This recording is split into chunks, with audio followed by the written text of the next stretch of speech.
within voice leading. Voice leading simply refers to the motion of the notes that are within the chords themselves, and following that motion throughout a chord progression. The chord progression can be thought of as composite voices, and each of those voices has its own independent movement, its own independent action.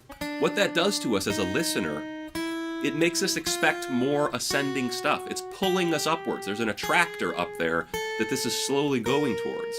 And we could play a trick on you. We could break the expectation by all of a sudden playing low notes. And that's a trick we can use as a composer. We've set up an expectation and then we've broken it downward. Bigger intervals do work, like minor thirds and major thirds, but at a certain point, the motion doesn't become smooth anymore. If I do fifths, for example, watch, if I just play a bunch of fifths, that's ascending, yeah, but it doesn't feel smooth. It feels like this rocket ship geyser, spring off into space. So we've kind of lost track of my motion. I can't track that motion as much as these smaller intervals. Take a note, move it back, and return it. Take a note, move it up, and return it. Even with half steps. It's a simple motion that we'll be able to easily identify within a chord progression. Which takes me to my next concept, which is neighbor tones. Let's say we have a C major chord. That's just the notes C, E, G. The neighbor tones are the notes that are right next door to all of these notes. So what's right next door to my note C? Well, I have B and D flat. So those notes you can kind of feel, even though they're dissonant, they still sound fine right next to my C major triad. My C major chord is like this big stable pillar. And what I'm doing is I'm kind of knocking it off balance a little bit by playing a neighbor tone, and then it's kind of shifting back onto balance, right? It's kind of regaining its center of balance there. So neighbor tones are great little things to get us to a chord tone, to get us to a note in the chord. This also works on the other notes of the C chord, the note neck back to C major. And the most important neighbor tone of all is our leading tone. In a C major scale, C, D, E, F, G, A, B, C, the leading tone is always the seventh note of any scale. So the seventh note here was B, and if I just work my way up to that B, it leaves me hanging. It leaves me wanting more. It leaves me wanting to resolve to C. So it's the most important neighbor tone, that note that's right under my tonic, to help me pull to a chord. And the last concept I want you to keep in mind while we do all of our arrangement is the idea of removing fifths. When we play a chord, we're allowed to remove the fifth. It doesn't always need to be there because it still presents the chord pretty well. I told you that the C major chord is C, E, and G. Well, let's just tack another C to it, and let's get rid of the G completely. So all we're left with is C, E, and C. This sounds pretty nice, and this sounds like a C major to me. If you ask most musicians what chord are you hearing, they'll probably say C major, even though it's not including that extra fifth, that G.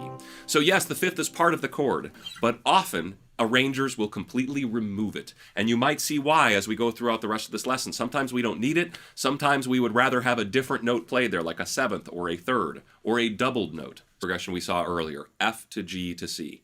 The first thing you really need to know is the notes of each of these chords.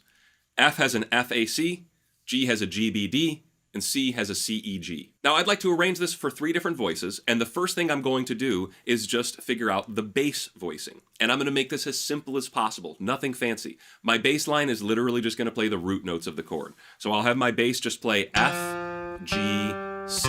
That'll be one of the voices. Now what I'm going to do for my next voice is I'm going to pick another note of my F chord. I'm going to pick the note A. And then for the G chord, I'm going to go up a whole step to play this note B. And then that voice can lead up a half step to take me to the note C. So I have this leading tone here, B to C, to resolve me to C. So this voice is going to go A, B, C. That hits a chord tone all along the way, and it has this nice ascending motion. And if I add that voice to my bass line, what I have is,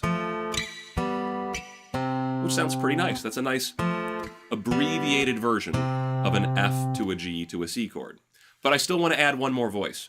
For my F chord, I'll add a C on top of it. And then for my G chord, I'll add a D on top of it. And then that D can resolve upward an E to E. So once again, I've got ascending motion in this voice. So putting it all together would sound like this. And I think that sounds really nice. That's a nice 3-part arrangement for a simple chord progression. And notice that that C chord is missing a fifth. There's no G note present there. It really isn't needed.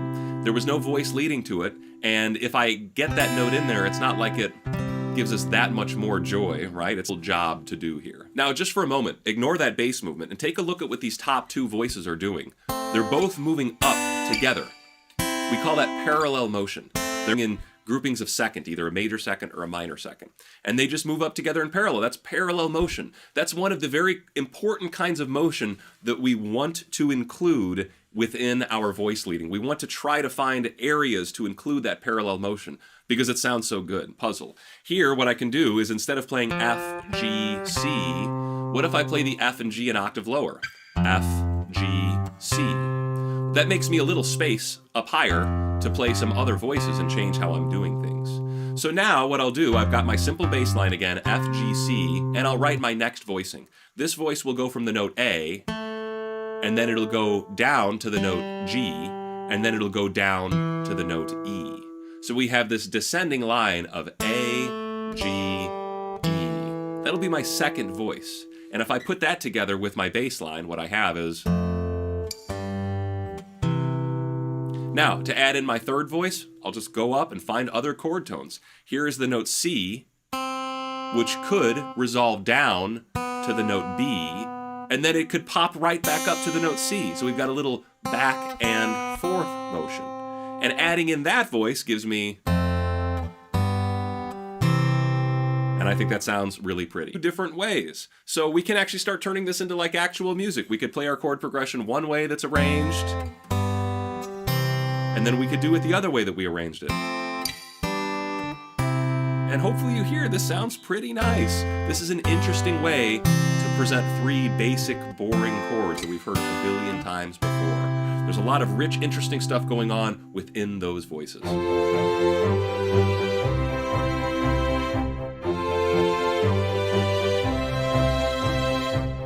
Now here's where things get really juicy. Instead of just playing a G major chord here, let's allow ourselves to voice out a G7 chord instead. That has the notes G, B, D, and F.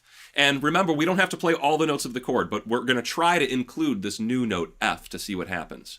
I'm going to arrange my chord progression like this. Once again, I'll just have my bass do F, G to C. I'll have my highest voice play the note F, and then stay on the note F for G7. And then finally, that can drop down a half step to resolve on the note E in part of my C chord. And for my middle voice, what I'll have it do is start on the note A, and then move up a whole step to the note B, and then move up a half step to C. So it's this simple ascending motion, and it gets to hit that leading tone B to resolve us to C. And if I put those three voices together, it sounds like this. Now let's really slow down here on this G7. Here's the F, here's the G7. And let's look at those top two notes. The top two notes are F and B. F and B is a tritone. And tritones sound terrible. They're really dissonant. They're really ugly. This is alarm clock material. This is the nightmare material. This is where you want to turn off the video, right? So this is in my G7 chord, and it sounds horrible, but it sounds so good when you resolve it. That's the reason there's so much tension in a G7 chord, is so we don't have parallel motion. They're not moving together, they're moving in opposite directions. This is contrary motion, and it's another kind of motion that we really want to try to include in our voice leading because it sounds great. It's interesting. We can feel it, we can hear it, we can detect these voices diverging and converging in on each other in that little G7 to C change right there. And this is really the reason why the 5 chord is always made a 7th chord. Yes, it's tense. Yes, it pulls us to the 1 chord, but the formal reason is because it has this leading tone, parallel or contrary motion resolution back to our tonic chord for progression. This is just bread and butter chords from C major. I've got C, G major, A minor, E major. That chord is out of key. It's a secondary dominant. And then I go to F to G to C. And that's how most guitar players would play it. Those are the standard shapes for those chords. And that sounds fine, but I really think we can do better keeping all of these concepts in mind. So here's what I'm going to do. I'm going to take that same chord progression and I'm going to arrange it for 4 voices. The first thing that happens is I'm literally just going to take the bass notes and put them in on their own voice. So from C to G to A to E to F to G to C. Now I want 4 voices in here, and it's going to be really easy for these voices to get too cluttered if they're too close together. So I'm going to move way up, maybe 2 octaves, maybe an octave and a half, and I'm going to start writing my top voice there. And then I can fill in all the stuff in between.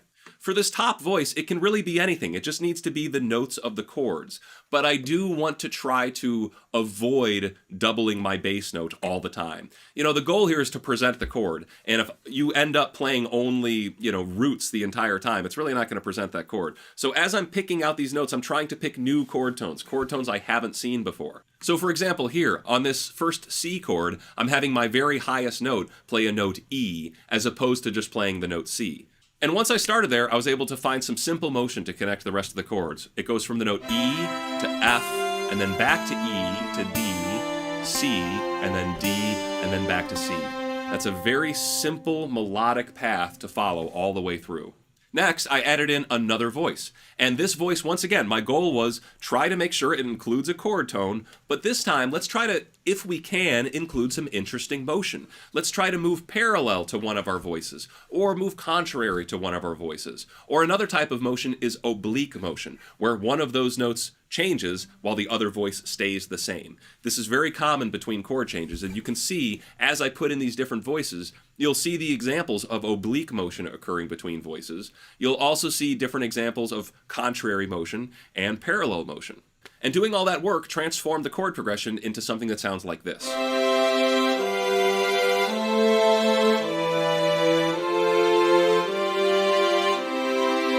And that to me sounds musical. It's ready to ship to some violin players. But there's some really easy improvements we could make to it. That top voice, that top melody line is going to be the easiest one that we can mess with and tweak without things kind of falling apart on us. So what I'm going to do is I'm going to look at that top line and see if I can just, spice it up a little bit. Maybe add some more scale motion, staying within the C major scale, trying to create simple melodic paths that just improve upon what's already there.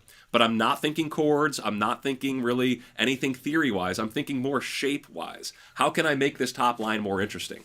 Well, I could make it faster by, splitting this note in half and doubling it. So just trying to improve that. And here's what it sounds like with those small little modifications.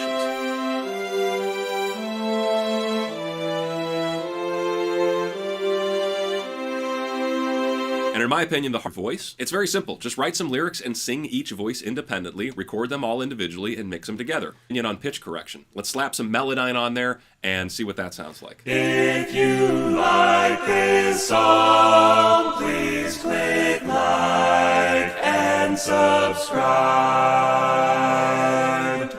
But once we've done this work, let's teleport it back onto this instrument and see what happens. And you'll see it's a pretty nice arrangement of chord shapes that you might not have encountered before, especially this version of E7. This is not the version of E7 you're going to see in the chord dictionaries, but this is the only way to voice what we're hearing here. There's no other way to get those 4 voices played at the same time than this. This is the only way you're going to be able to do it on your guitar. And this is not the chord shape you're going to see when you look up E7 in the chord dictionary. So that's the value of doing stuff like this. It also gets you used to learning new chord shapes that might become very practical as a guitar player. Let's make it less classical and more bluegrass and folksy. We'll just swing it, we'll add a shuffle rhythm to it, and I'll Travis pick it. So every single voice, the low voices will just be played with my thumb like this.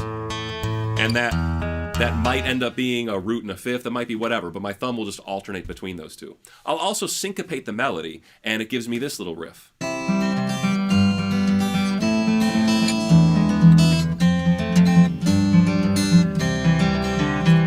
I love the way that sounds. This is sounding like real music. Let's stay on the guitar but switch to electric. I'll play each part individually and then mix them all together.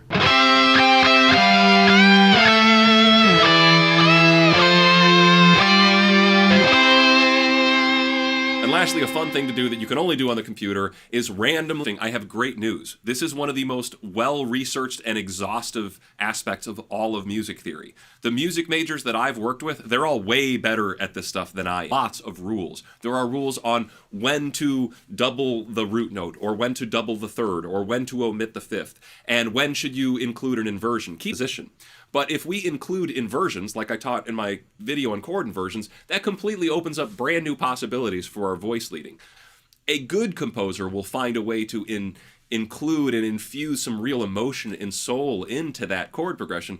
But the truth is, a lot of composing is like engineering. It's like problem solving. The entire first album is basically an exploration or experiment in taking SATB style voice leading, a 4-part harmony approach, and applying those concepts and principles to a rock band instrumentation. I think I discovered like the key to what really makes this riff so special and unique. But wait, what is a voice? So for example, in a choir, each voice section is its own voice. The soprano line is a voice, the alto line is a voice, the tenor line is a voice, and the bass line is a voice. Similarly, in a rock band instrumentation, the drums are a voice, the lead guitar is a voice, the rhythm guitar is a voice, the bass is a voice, and the vocals are, of course, a voice. You can also get fractal about it and look at individual instruments as well. Like on a piano, the bass line is a voice, and then some other ideas up here, even if there's one in the middle with your thumb and forefinger, and a different one up here on your pinky, those could be 3 distinct voices. Similarly, in the context of a rock band, the guitar is one voice. There is individual voices in a guitar part as well, depending on what that guitar part is. So, voice leading is how you handle or arrange those voices in a piece, both individually and in relation to each other across the arrangement in order to create, maintain, or even avoid certain harmonies, intervals, rhythms, etc. The music. Now, there are 2 main considerations when it lead your voices. First of all, does it sound good? Which can only be defined by saying, is it the sound you're going for? Totally up to you. And the second thing to consider, and this is the one that is the unique functionality of the instrument or instruments you're arranging for. Because every instrument is capable of different things. They don't all function the same. A piano can do things that a guitar can't, and a guitar can do things that the voice can't. And generally, when deciding on voice leading, you want to make things as easy and smooth as you can for your performers. Let's say you have a D major to an A major. Well, for a guitarist, it's super easy to move these big block chords around. But if you were to take these same chords and give them to an SATB choir, where it's bass, tenor, alto, soprano, and ask them to make these same exact changes, that would be quite cumbersome and difficult for them. And so therefore, it'd probably not sound good either. In traditional institutional educational environments, when learning and applying the basic concepts of voice leading and contour, particular emphasis is placed on 2-voice counterpoint and 4-part SATB style harmony journey. So we got Nikolai on the bass playing a D to a G. We have Albert on the guitar playing a D major to a G major. 1-4. Then we have Nick playing F sharp and E, mi and re in octaves, and then re, do, E and D. So putting that all together, that gives us a D major to D add 2 to G add 6, G major. Between the 1 note on the bass, the 1, 2, 3, 4 notes in Albert's guitar, and the 1, 2 notes in Nick's guitar, that's 7 different notes or voices that I set out to reduce down to 4 for SATB as efficiently as possible while retaining the original spirit of the song as much as possible. I initially did it with proper voice leading for a choir, which again is really just to make it as easy as possible for the singers. Let's start with what's set in stone, what we can't really change. First, unless you want to mess with inversions, which can change the character of a song or the harmony, you're kind of stuck with your bass line. And then you have to have the riff, of course, right?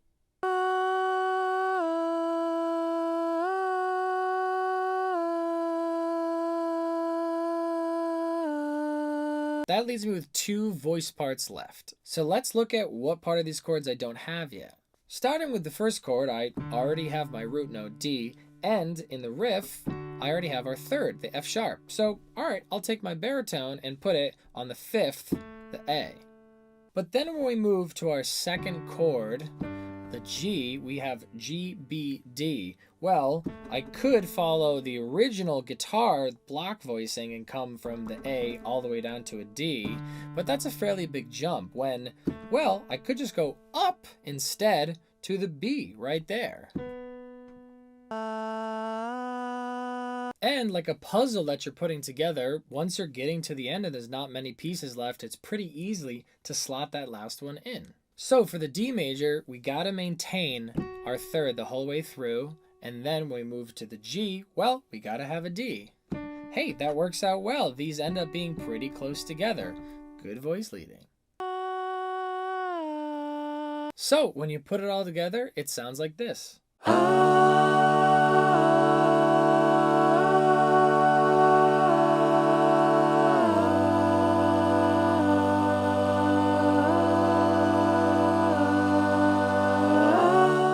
Pretty good. I wonder what would happen if I did arrange SATB more accurate to the original voicings of the song on the Rock Band instruments.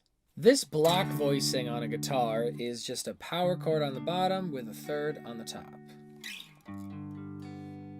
which is actually very close to how I arranged the first chord in my SATB arrangement anyway, just omitting this top octave. So in keeping accurate to the original notes as they're played on the guitar, the bass stays the same like this.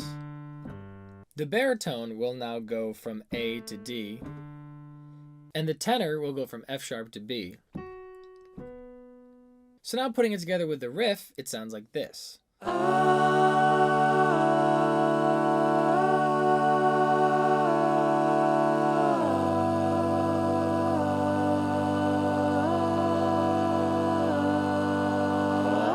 Something odd there. The first chord was exactly the same in both examples, but when we got to the second chord, it sounded to me like in the accurate voice leading example, there was something missing. It was almost empty. They didn't feel connected.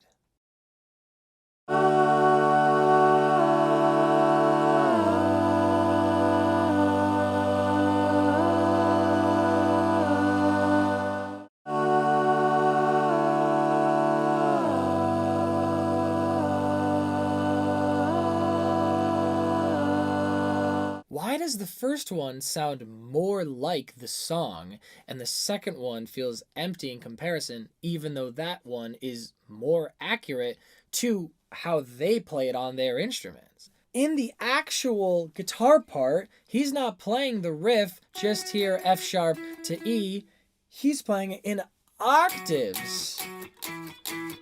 Which means when we move this block chord down to the G and the D is down here, that it catches the major second interval in the lower octave of the riff rather than the higher octave.